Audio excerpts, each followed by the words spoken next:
coming up on the Mindful Midlife Crisis. Every day now, I can, if I'm having a really tough mental health day, which I still do all the time. I mean, I'm not that like by sharing all of a sudden I don't struggle with it anymore. It's still a daily thing that I have to maneuver. But I at least, I think, can almost gather up the lessons that I learn and like transform it in some way into a way to like give back to other people. And I think it just gives it some purpose. It's like, hey, this like really tough day that I'm having right now, I can try to just like reach out and hold somebody else's hand who might be in the midst of that. And I think when you really do struggle, it teaches you how to show up for other people, and it makes us more empathetic. And it, in like a very weird way, I almost like wish it wasn't this way. I think it's the hardest things that we go through in life that help us connect with other people ultimately. Like it's like what cultivates compassion and empathy, and it teaches us how to be a better human in many ways. Welcome to the Mindful Midlife Crisis, a podcast for people navigating the complexities and possibilities of life's second half. Join your hosts, Billy and Bryan, a couple of average dudes who will serve as your armchair life coaches as we share our life experiences, both the good and the bad, in an effort to help us all better understand how we can enjoy and make the most of the life we have left to live in a more meaningful way. Take a deep breath, embrace the present, and journey with us through the Mindful Midlife Crisis.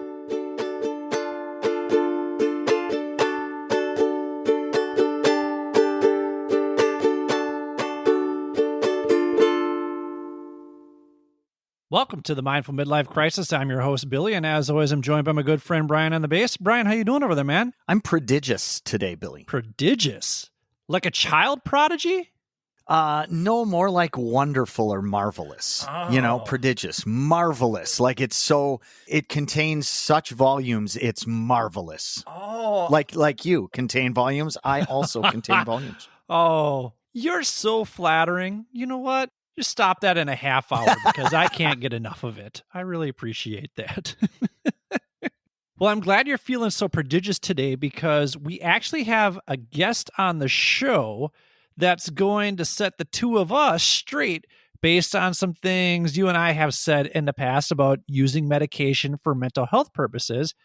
And here's the thing, like we've said in the past, if we say something on the show and you're like, I don't know if I agree with what those two are saying, and you're knowledgeable and you have personal experiences that contradict what we say, we actually would really love to hear from you. You can always message us on Instagram at mindful_midlife_crisis. You can email us at mindfulmidlifecrisis@gmail.com, because the reality is that Bryan and I don't know everything yet.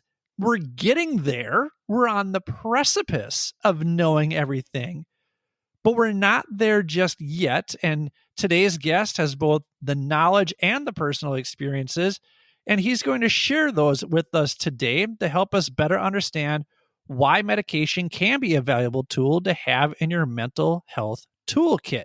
Today's guest is Bryan Piatt. Bryan is the host of the Take What Serves, Leave the Rest podcast. Great name for a podcast. Bryan is also a former TV news anchor in the Twin Cities who now serves as a mental health advocate as both a breathwork facilitator and a meditation guide. Bryan is currently enrolled in grad school to become a therapist so that he can continue supporting the wellness of others. Bryan is here today to share his mental health journey as well as speak to his experiences with both medication and meditation. Welcome to the show, Bryan Piatt. Thank you. How are we doing, my friends? We're absolutely wonderful. Thank you for asking. We appreciate that. I'll tell you what, you already got this therapist thing down because I don't know if anybody ever asks us how we're doing. So This will be the first time in 40 episodes? I think so. So we appreciate that. Thank you very much. So Bryan, we like to have our guests tell us the 10 roles they play in their life. So what are the 10 roles that you play in your life? Yeah, it's a great question. And I wrote them down here before the episode. And it's always so fascinating, right? To actually take a few moments and be like, wow, there's a few things that I do in my life. So what I wrote down in no particular order, I would say brother. I have siblings who I care deeply about.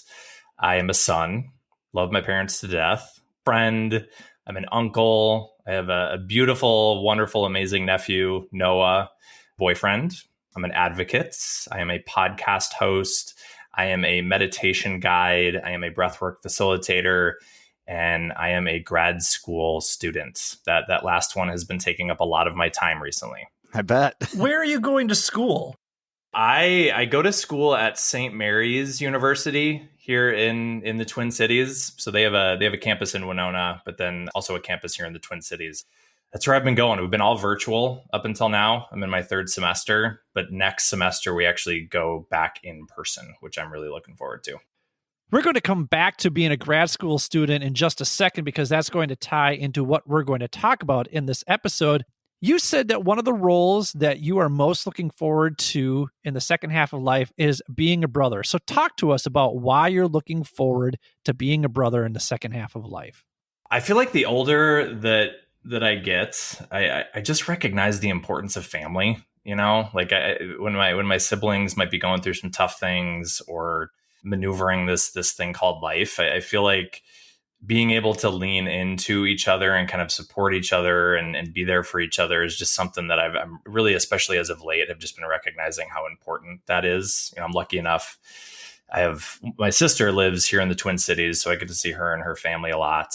And my brother lives out in California. He's back here for a little bit right now. And I really am realizing more and more the moments where I feel like the most grounded and the most content a lot of times are just like when I have my people around me.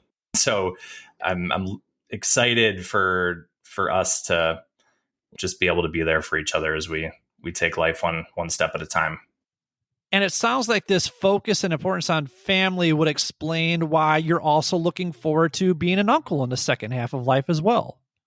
Yeah. My little nephew, Noah, is just the best. He brings so much joy to our family. And for any of you out there who are our uncles and aunts, it's the best thing ever to be able to go spend time with him and then not have to get up at 2 a.m. with him when he's crying. I can just leave that to the parents. That was my favorite part about education, is that I got to work with young students and then I got to just hand them back to their parents and say, here you go. Really appreciated the time we got to spend together. I'm out. Yeah. Do you guys know anybody I can just hand my kids to? Because this sounds delightful. It just sounds wonderful. You can pay somebody for that, right? Just hand them I don't want to pay them. Yeah, that would be too much. I just want to hand them. I think you could just give them a bus ticket somewhere and say, bye, boys. Someone will take care of them on the bus, I'm sure. Good luck. I'll see you when you're 18. Wish you all the best. How many nieces and nephews do you have, Bryan? So I just have one little nephew right now. Yeah, and I'm sure more to come at some point. But yeah, he's he just is he's like pure joy, and he's such a reminder. Like I can be going through like some of the most stressful things in my life and in my head about whatever, and I can go spend time with Noah, and it's just so present, like just guides me back to the present moment. And I think the biggest thing, like moving forward, being an uncle, I just want to create a safe space for him to be whoever he is. That's like the biggest thing. You know, you see kids, they're just so innocent. They're still so like full of joy. They're so present. And then the world kind of gets a hold of us along the way and starts telling us who we're supposed to be and all the programming and stuff that comes along with that. It's like, I want to just keep nurturing for him this idea of just be you, man, to the best of your ability.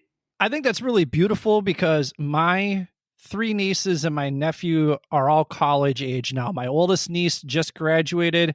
My nephew is a senior in college, and my plan right now is to go to Italy because he is singing at the Vatican with his college choir, and the Vatican is the last performance of his college career. So I think that would be amazing to share in that experience with him. And so I'm trying to figure out if that's the route I'm going to take, just because I've been on these travels here for a while and trying to figure out how much more I can stomach solo traveling. I think people romanticize solo traveling, which is something I'm going to talk about later on. But anyway, I all of a sudden made that about me. So it sounds like as you're fostering who he wants to be, who your nephew Noah wants to be, that really ties into this passion as well for being a therapist. So can you talk about how that passion for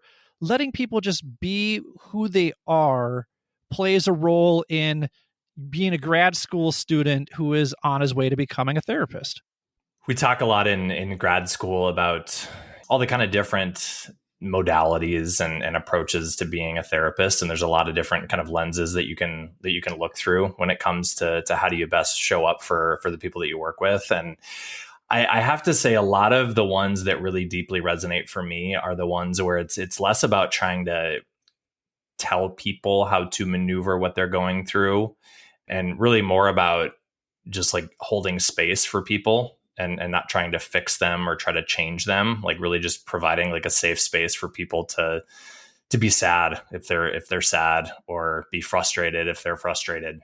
I find that the act of talking about something, even with just somebody else, is cathartic. Yeah. You know what I mean? So I know where you're coming from on that. Just sometimes it's easier to organize your thoughts when you're speaking to somebody else. So that in itself, I agree with you. It's more about the listening when you're a therapist rather than the fixing or employing. There are tools to employ, of course. Yeah. And I think, there's always, I think with everything in life, there's kind of that balance of course, we're going to bring things hopefully to people that, give them some tangible things that they can work on and things for them to implement. But I really do think that at the core of whether it's working as a therapist or it's just trying to like be there for the people in my life, I try to always remind myself that this is not about me having the answer to anything. It's more just how do I let people just be experiencing whatever that is that they are experiencing. And I find that to be really helpful just for me too. Like when I go to people and I'm having a hard time, I don't really always want to be told.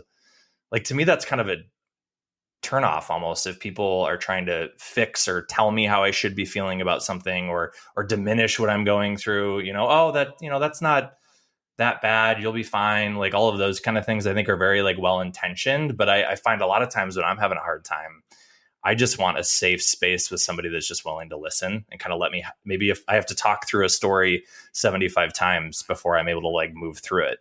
And so, yeah, I just think like letting people be wherever they're at in a compassionate way is very much at the core of what I feel like I believe in. We'll see if it works. To be determined. I think you're on the right track. I hope so. I agree. And one of the things that you talk about in your podcast is providing people with more tools to add to their mental health support kit. So what we're going to do is we're going to take a quick break. And then when we come back, we're going to talk to Bryan about his podcast and about his mental health journey. Thank you for listening to the Mindful Midlife Crisis. Hello, everyone. This is Brendan from the Unchefed podcast.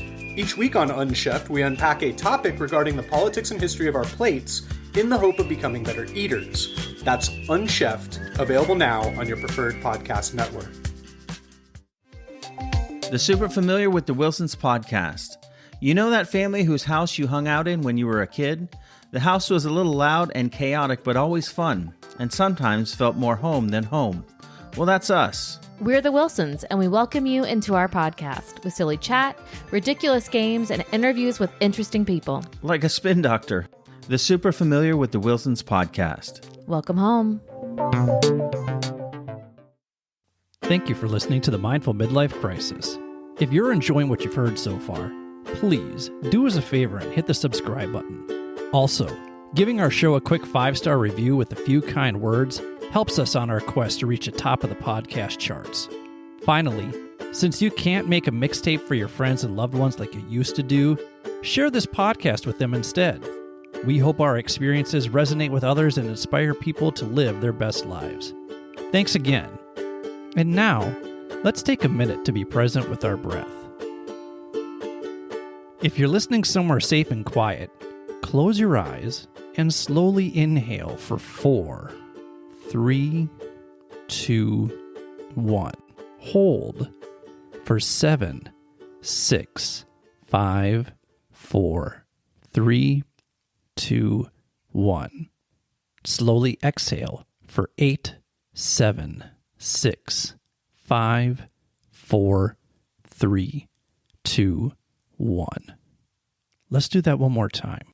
Inhale for 4, 3, 2, 1. Hold for 7, 6, 5, 4, 3, 2, 1. Slowly exhale for 8, 7, 6, 5, 4, 3, 2, 1. Go ahead and open your eyes. You feel better? We certainly hope so. And now, back to the show. Welcome back to the Mindful Midlife Crisis. We are here with Bryan Piatt. He is the host of the Take What Serves, Leave the Rest podcast. He is a mental health advocate. He is a therapist in training right now. It's wonderful to have him here today. Really quick, great name for a podcast. I got to say it too. It's just really great. Oh, thank you. Thank you. Yeah, as I was trying to put it together, I think there's so much information out there right now that, again, I think is very well intentioned, but it's very, I don't know, I feel like it can sometimes come across a little bit superficial and disingenuous, do these things and then you'll be happy. I don't think that path is a checklist that we necessarily check off. And I think everybody's experience is a little bit different than maybe the person next to them. And so, yeah, that was kind of why I was trying to infuse that, I guess, in the title of just hey, we're going to talk about some things and hopefully something resonates for you. If it's one thing that resonates for you and you take that with you, then beautiful. It's not always going to be everything that's discussed that people really absorb. Yeah, and on your podcast, you talk openly about your own mental health concerns and your own mental health journeys. So we'd love for you to share your story with our listeners as well. Yeah, it's always such an interesting question. I get asked this question all the time. How do you share your journey and your story? And I always find every time I share it, something else kind of comes out. So we'll just see where this goes. But I worked in broadcast journalism for a number of years. So that's kind of my background was in TV journalism, most recently at one of the TV stations here in the Twin Cities in Minnesota and Minneapolis. And with that work, I was very lucky to have the platform that job provided to reach a lot of people. And through that platform, I had the opportunity to open up and talk about some of the things that I had experienced when it comes to mental health. We all have our own things that we've experienced in that realm. And I've been very blessed to be able to share it here locally to hopefully help some people out. When it came to my job, I was struggling with panic attacks on live television. That was a very tangible thing that was happening for me. Wow. In a very not ideal setting to have panic attacks when you're trying to. I can relate though. Same thing happened to me. Granted, it was not on television, but work. Really? Same thing. Yeah. I'd be in meetings and I'd have to leave meetings because of it. Yeah, so I can relate. Yeah. It's terrifying. I've talked very openly about, the first time that it really happened to me on the air was doing traffic on the morning show. And I was transitioning from a traffic report to interview somebody. And my heart was beating out of my chest. I felt like I couldn't get the words out. I was literally almost gasping for air on live television. And if anybody out there has experienced a panic attack, you kind of know that very often once you have it once, it becomes this almost fear of, oh my gosh, when is it going to happen again? And then you're always which adds to it. Yeah, it snowballs. Yep. And so the TV studio was basically transformed from this place where I used to feel, very in my own element, very much in the flow. It was something that I really enjoyed doing. It kind of turned from that to this place that I feared stepping into every single day. It became really, really hard to do my job because I was always scared that it was going to happen again. And it did happen a number of times after that. And so I've tried to, share that piece of myself because you turn on the news, you turn on the TV, whatever it is, you turn on the radio, we're always seeing everybody's kind of pulled together version of themselves. And we never really know what's actually going on the inside. So that was a big piece of what I was going through. I've also been very open about struggling with obsessive compulsive disorder and really never had kind of a very good understanding for a long time that it was OCD, because OCD tends to be a very, very misunderstood diagnosis. We always tend to look at OCD as this having things be neat and orderly, or being, fearful of germs and that sort of thing. And that is for sure the way that sometimes that stuff can manifest, but it also can manifest in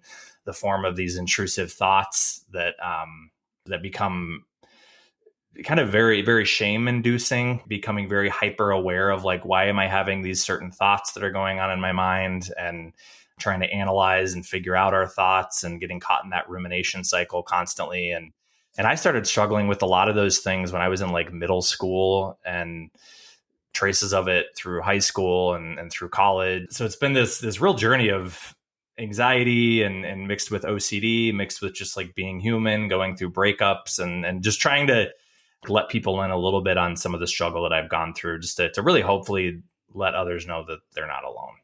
I think what a lot of people fear is that when they share their story with others, that they think that other people are going to judge them, or other people aren't going to know how to act when they're around them. So I'm curious, once you shared that with other people, how did others respond? Did they respond and supportive? Were there some people who were like, "Ooh, I don't know how to be around you then," that sort of thing? Or what was your experience? I have to say I was really lucky. Overwhelmingly, it was supportive. And I always, what I found most interesting about sharing is that I had people that I interacted with on a daily basis, very surface level, that came up to me and said, "Thank you for sharing your story. This is what I've gone through." And people that I never would have guessed that are having a hard time with a lot of these things and with their mental health. And so it was kind of this little like portal or like look behind the curtain in many ways, because I feel like it gave others permission to feel safe telling me about some of the things that they've gone through. Yeah, I mean, I've been blessed with like wonderful people in my life who have been very, very supportive. I really don't know that I had any like adverse reactions to it. It was overwhelmingly positive. I still to this day have people reach out all the time and just say, "Thanks for sharing. It helps me feel a little bit less alone." I think that's what keeps like motivating me to do the work. I remember after we did episode 3, where I talked about my struggles with my mental health, I got a lot of messages, and a lot of them were really supportive and just saying, "Hey, thank you for sharing that." And then they shared their struggles with their own mental health. And it just opened up conversations with other people. And I think that's something that I want our listeners to really hold near and dear to their heart, is that if you're struggling, let people know. People are going to really support you. People really are going to be supportive. And if someone says, "I don't know how to act around you," tell them how to act around you. Just tell them what you need. We need to be clear, and we need to communicate. And when we finally do those things, I don't know about you, I imagine, but for me, it was just a weight off of my shoulders once I was open and honest with myself about some of that stuff and going into therapy. But then having conversations about it actually rejuvenated me, because I like presenting. I like being in front of an audience, and I like talking about things that I'm passionate about. And that was something that I was passionate about because I wanted my story to help other people. And I imagine that's what your purpose is here too. I imagine that's why you've transitioned into wanting to become a therapist. Totally. I just had somebody on my podcast, one of the recent episodes that I put out, and we talked about this idea of like turning our purpose or our pain into our purpose, or like our message, I'm saying it backwards, our mess into our message. Every day now I can, if I'm having a really tough mental health day, which I still do all the time. I mean, I'm not that like by sharing all of a sudden I don't struggle with it anymore. It's still a daily thing that I have to maneuver. But I at least, I think, can almost gather up the lessons that I learn and like transform it in some way into a way to like give back to other people. And I think it just gives it some purpose. It's like, hey, this like really tough day that I'm having right now, I can try to just like reach out and hold somebody else's hand who might be in the midst of that. And I think when you really do struggle, it teaches you how to show up for other people, and it makes us more empathetic. And it, in like a very weird way, I almost like wish it wasn't this way. I think it's the hardest things that we go through in life that help us connect with other people ultimately. Like it's like what cultivates compassion and empathy, and it teaches us how to be a better human in many ways. What are you learning about yourself during this time as you're going through grad school and you're learning about the various mental health disorders that are out there? What are you noticing about I imagine you're seeing some clients or practicing with some people at this point. What are you learning about them, and how do you navigate the potential desire to project your own experiences onto your clients as well? For sure. Yeah, there's a lot.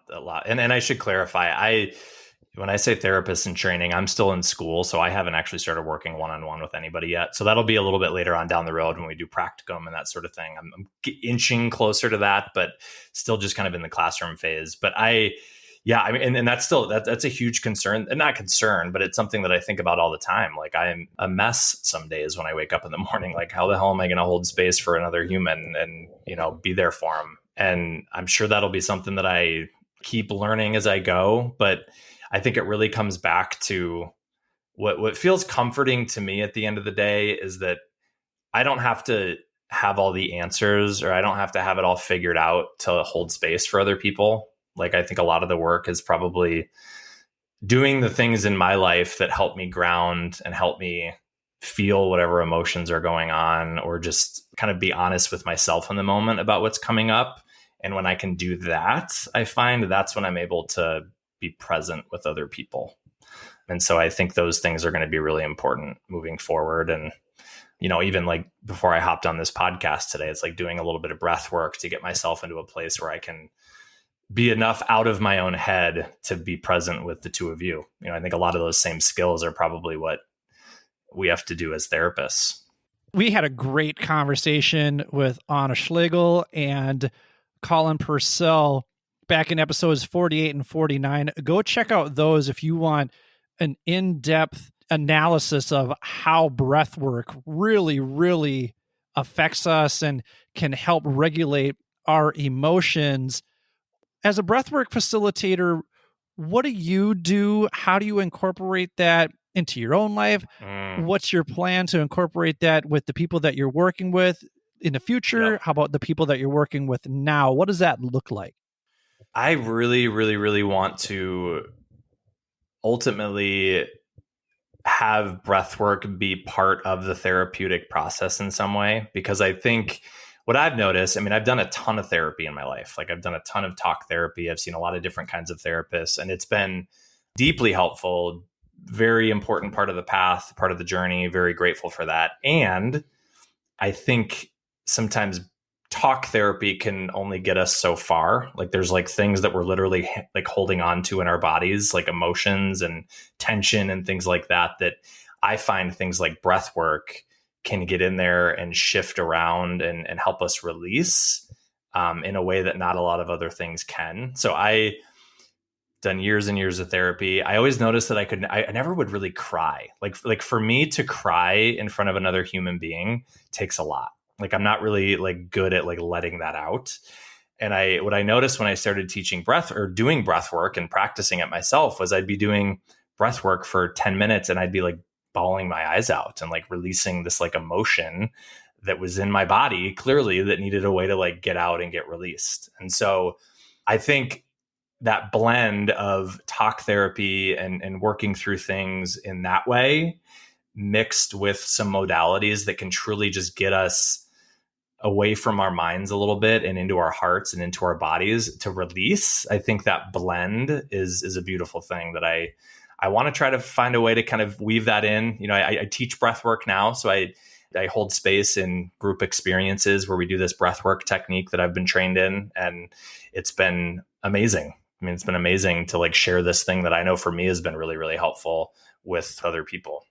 I'm truly shocked more therapists don't incorporate that. After going through it myself and learning what I've learned, I'm shocked because it grounds you. Yes. The breathing exercises really do ground you and set a stage for the next thing that's coming.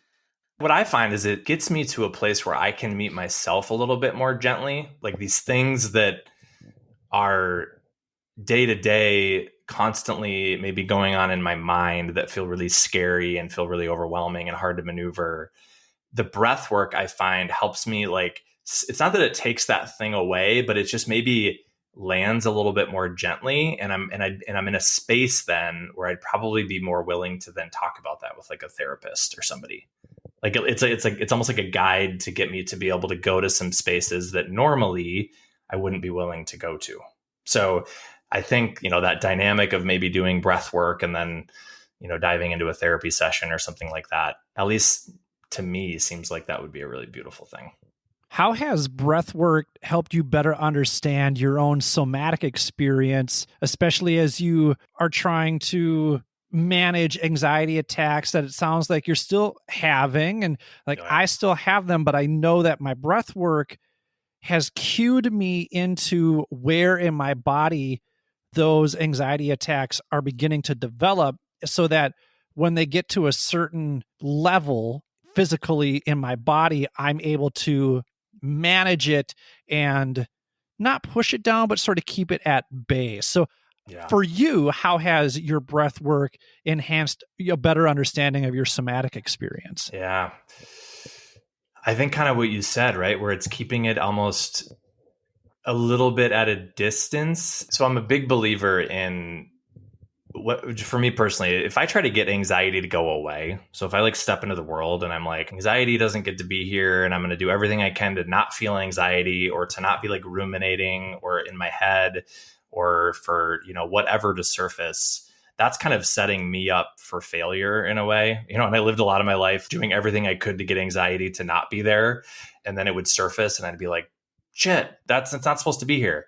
And so the real game changer for me was when I started approaching it as not trying to get anxiety to go away, but how do I make space for it? And how do I make room for it to kind of be part of my experience? And so I think breath work is one of those tools that when I do it, and I maybe do a few rounds of like Wim Hof breath, or I do, whatever style of breath work it might be that day, it's almost like I can just observe that stuff a little bit more. And I just feel grounded, and those somatic experiences that come up just don't feel as all consuming. Like they're still there, but there's enough distance between them and me where I can maneuver it with maybe just a little bit more ease. And that sounds all like great and wonderful, I know. And like some days that just doesn't happen and it's messy as hell and it's, it's tough. But I just find that breath work moves me in that direction of being able to observe whatever experience I'm having a little bit more.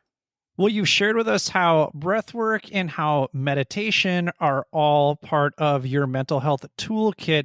So what we're going to do is we're going to take a quick break so that you can talk to us about how medication is also part of your mental health toolkit. Thank you for listening to the Mindful Midlife Crisis. The Cult-Worthy Podcast. Your host, Antonio Palacios, will guide you week by week through a bevy of cult favorites, obscure cinema, and hidden gems. Listen to us on your favorite platforms or follow us on thecultworthy.com. The Cult-Worthy Podcast. Have you ever had a bad day at work? Well, the Fuck My Work Life podcast is perfect for you. Hosts Jay and Kay share listeners' entertaining stories from the workplace, which may have you thinking you don't have it so bad after all. Find Fuck My Work Life on your favorite podcast platform. Thanks for listening to the Mindful Midlife Crisis. We will do our best to put out new content every Wednesday to help get you over the midweek hump. If you'd like to contact us, or if you have suggestions about what you'd like us to discuss, feel free to email us at mindfulmidlifecrisis@gmail.com or follow us on Instagram at mindful_midlife_crisis. Check out the show notes for links to the articles and resources we reference throughout the show. Oh, and don't forget to show yourself some love every now and then, too. And now, back to the show. Welcome back to the Mindful Midlife Crisis. We are here with Bryan Piatt. He is the host of the Take What Serves, Leave the Rest podcast. He has been talking to us about how he uses breathwork and meditation as part of his mental health toolkit. But he also talks about how he uses medication. And Bryan, you had an episode recently about the role medication plays in your life. And like we mentioned before, like Bryan and I have spoken out against the use of medication a bit. So talk to us. Let us know, how has medication helped you during your mental health journey? So I always resonate with this idea of looking at having a mental health toolkit. So having as many different things in that toolkit day in and day out that is going to help me, again, not get anxiety to necessarily just never be there, but how do I kind of ride the wave of anxiety as I step into my day with a little bit more ease so I can show up for my life? And, I have a lot of things in that toolkit. Like for me, breath work is there. Getting good sleep is really, really important. Making connection with the people around me is a priority is in the toolkit. Therapy, moving my body, meditation, and medication has for me has absolutely been in that toolkit for quite some time. I know that medication can be kind of this like hot button issue that people have very strong opinions and feelings about. And I totally get that. I'm not here to say medication is the way, that's not at all like what I'm saying. What I am saying, and what I really try to be very open about when sharing my story, is that if you feel that medication can help you ride some of those waves, there is nothing wrong with that. Because I think there can be a lot of shame that starts to happen for people around taking medication. There's this kind of idea out there of, if I'm taking a medication to help me with my mental health, I'm cheating, or I'm doing something wrong, or I'm like taking the easy way out, or I can't be spiritual, I can't be mindful if I'm doing those things. And those are all things that I wrestled with big time as I've at several points in my life where I've been trying to decide, do I go back on medication? My personal experience with medication, and important to note, like, obviously I'm not a psychiatrist. I'm strictly talking from like lived experience and what I've gone through. So if you're on that journey of trying to figure out meds, obviously you need to be talking to a doctor about these things. But I started medication when I was in college. I was on it for a number of years, was on it for a really, really long time. And then I started working with a therapist, and I thought, you know what, I think I'm going to kind of wean myself off of the medication, and I'm going to stop taking it because I don't really think it's doing much for me. Stopped taking it and landed in a pretty dark place, like landed in a pretty tough spot. And I really went from almost thinking, yeah, this medication isn't really doing much for me. But then when I stopped taking it, it was like, oh my gosh, like maybe it was really helping me with some of the things that I was struggling with. And so I ended up going back on medication, and I've been back on it ever since. And I've been in a much better place since I went back on it. It's helped me. Like it's absolutely helped me. It doesn't take away all my anxiety. It doesn't take away the rumination and some of the kind of OCD things that I struggle with. I always describe it as, it just helps. It's like a little nudge. It's like when the things that arise in the past always kind of pulled me in and sent me down really like into some pretty dark places. It's like this little nudge that almost like nudges me along and kind of gets me through that maybe just a little bit quicker, is always how I've kind of described it to people. I just want anybody out there to hear that if medication is a part of your toolkit, there's nothing wrong with you. You can still live a very, very beautiful, spiritual, connected, mindful life while you're on medication. Because I used to always think it had to be this like all or nothing thing. Either I'm taking meds or I'm going to meditate. Either I'm spiritual and I believe in that stuff, or I'm going to do a more Western approach like medication. And I'm finding that the beauty happens when I can meet myself in the middle, and I can pull things from those holistic approaches that resonate, and I can pull things from maybe some of the Western approaches to mental health that resonate, and those things can coexist together in whatever way I see fit. That was a big takeaway from that episode for me, is that it doesn't have to be an either or scenario. Yes. And Yes. I think in my head, that was one of the reasons why I objected to medication for me personally, because I told my therapist right away, I'm not doing medication. I think part of that was because I also was nervous about how it would make me feel physically. Yep. Like, I didn't like the idea that in my mind, I was going to be tethered to this medication. Yep. If it worked, I wanted to do something that felt a bit more natural, because in my mind, it was all in my mind. So I just needed to navigate through it in that way. And, luckily I found mindfulness and was able to right the ship in some way. But I do think that I have approached it in this either or, in that if I'm using medication, then I lose control of who I am. I'm a control freak. So, why would I turn myself over to that? And I got an email from an old high school classmate of mine, and she said, hey, listen, be careful what you're saying about medication, because medication has really significantly improved my mental health. And then when we talk to the boss bae, Tandra Rutledge, like whatever Tandra Rutledge says is gold. And she absolutely put us in our place when we talked to her. And it really has opened my eyes to a new understanding of when applied and when used and when prescribed appropriately, it really can have a significantly positive impact on somebody. I want to be careful when I ask this question. What were you using? What have you used in terms of medication? What has worked well for you? What hasn't worked well for you? And I want to stress that for you, so that Absolutely. when people hear this, they're not like, oh, that's a bad medication. No. What worked for you, maybe what didn't work for you.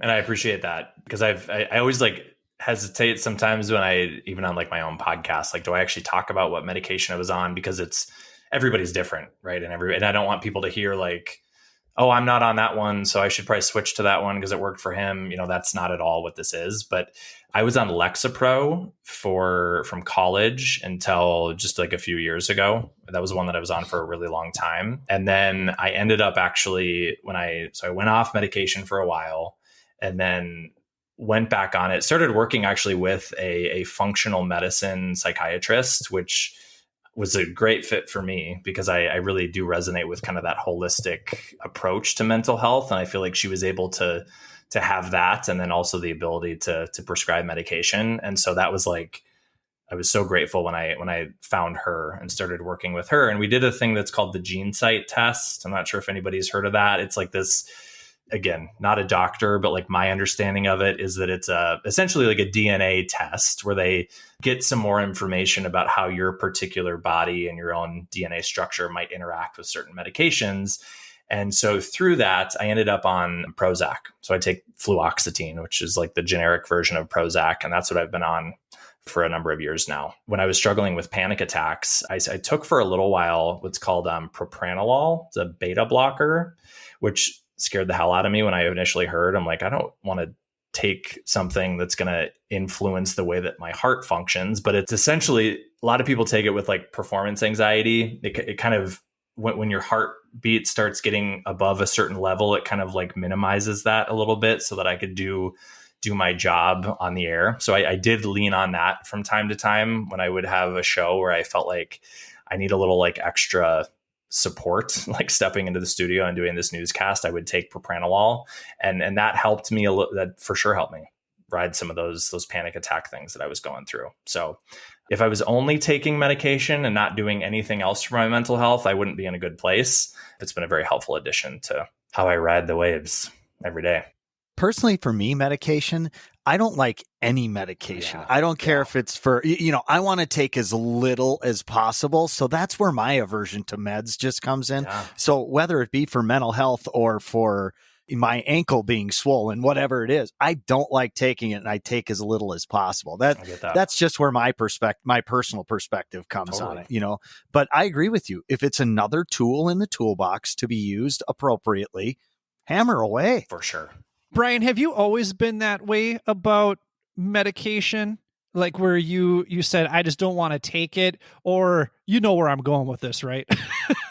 Yeah, no, I haven't always been that way. No, I was always the guy like, give me the pill, make it go away. Yeah. And no, this has only been like the last probably 7 years. I'm like, nah, I don't need to take that. I want to take less stuff, How much of your addiction to alcohol and pills before that do you think plays a role in it?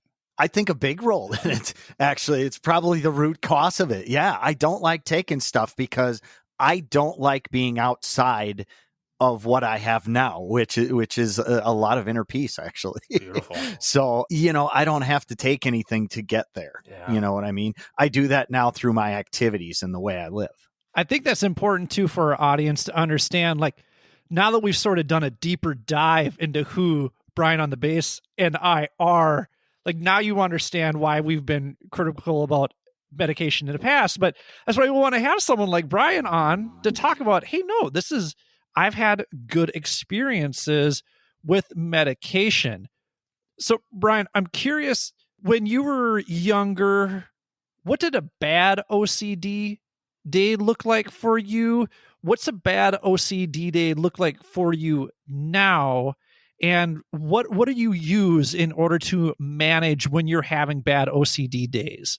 So OCD for me, what's very confusing sometimes for me, even to this day, is that there can be this almost overlap I find sometimes between like anxiety and OCD. Like those things can get kind of intertwined sometimes in my mind when I go back and I look back at my own story, like what was OCD, what was anxiety, and at the end of the day, like does it really matter? Like I don't think it really does. I think a lot of the tools that I use to treat each one is probably very similar.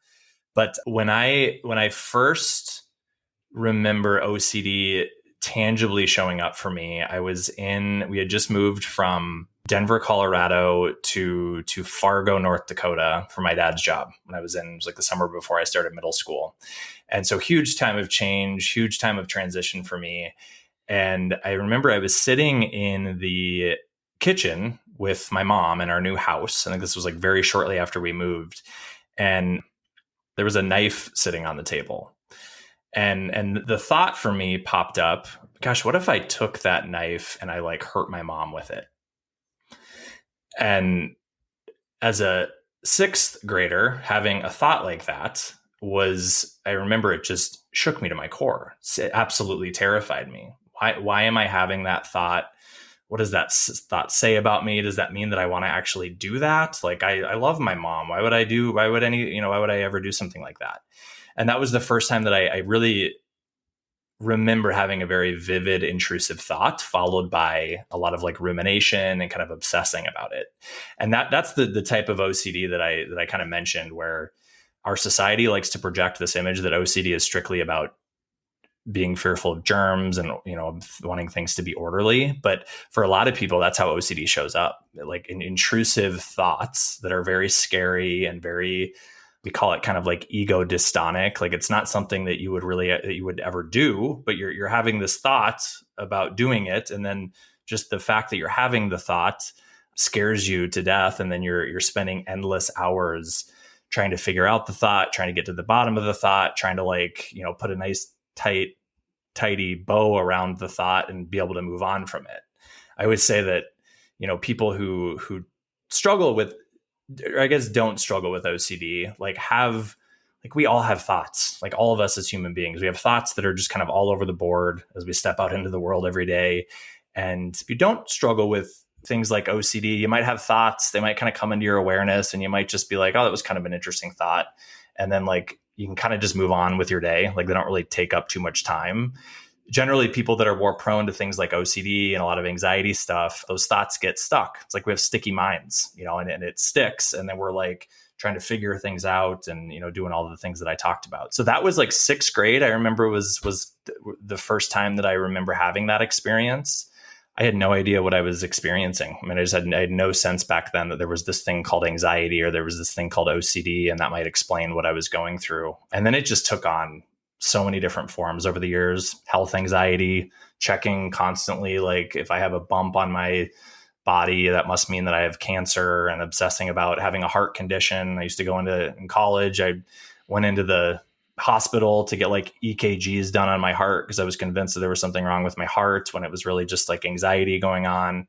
So shows up in relationships, getting really, really, really, really in my head around relationships of, is this the right person for me? And literally not being able to turn off my brain around trying to find the right partner. Like, that's been an extremely tough thing for me to manage.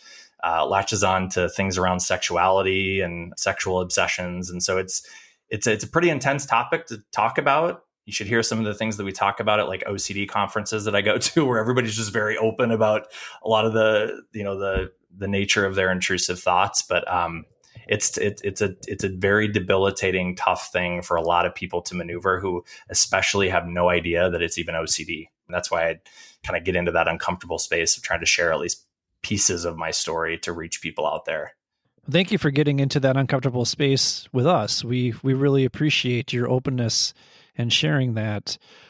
So we're going to get you out on this. You listed advocate as a role that you play, and it's March 7th today. So yesterday, March 6th, you were at the state capitol as an advocate for the LGBTQ community. Can you talk about what you were doing there and why that's passionate for you? Yep. So I'm gay. I openly, and I came out when I was 22, and so that's for sure a big piece of my story. And my heart has just been kind of breaking about a lot of the news that's been coming out around bills making their way through certain legislatures in states like Texas and states like Florida that are, through my eyes, really trying to go against what I think is so important. And I think that is creating more safe spaces for kids and whoever to just be whoever they are and let people know that there's nothing wrong with them. And so I went out to I actually, through an interview that I was doing for the podcast, found out that there was a rally going on at the Minnesota State Capitol yesterday to support and really show up for trans kids and to show our support around that. And the first rally that I've really ever attended, when I worked in news, I couldn't do that kind of thing. Like we kind of had to, there's like an ethical dilemma there of really going out there and rallying and publicly showing your support for anything that might be politically related. Although I don't think this is political. I think this is a human rights issue. But, it felt very empowering yesterday and very emotional, very, very, I found myself like tearing up many a time, hearing people talk. And, obviously I'm not in the shoes of somebody who is trans or non-binary, but I'm really working on trying to believe people when they tell me what their experience is and just meet people with compassion and openness. And we need more safe spaces for trans and non-binary youth to be loved and supported. And so it felt like my little way of doing whatever I can to just at least publicly let people know that that's the side that I stand on as we maneuver this stuff. Bryan, you are just a kind human being, and I'm really excited. And a cool person. Yeah. It's been great to meet you. Yeah, and I really am excited for you and your journey as you continue on to be a therapist. I think anyone who works with you, whether they're just doing breath work, or they're doing meditation, or they see you as a client, or just gets an opportunity to interact with you like we did, I just think that their world and their space is just going to be better. So thank you for being the human being that you are. We really appreciate it. I think you add so much value and joy to this world.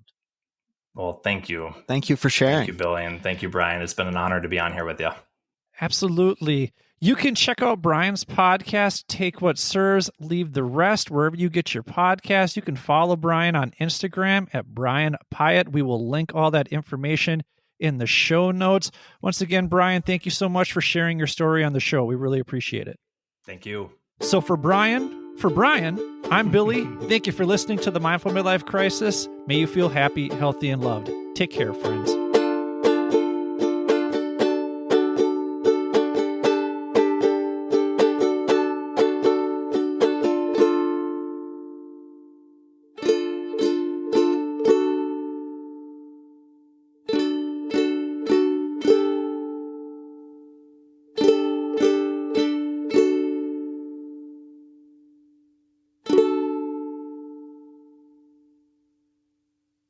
Thank you for taking the time to listen to the Mindful Midlife Crisis podcast.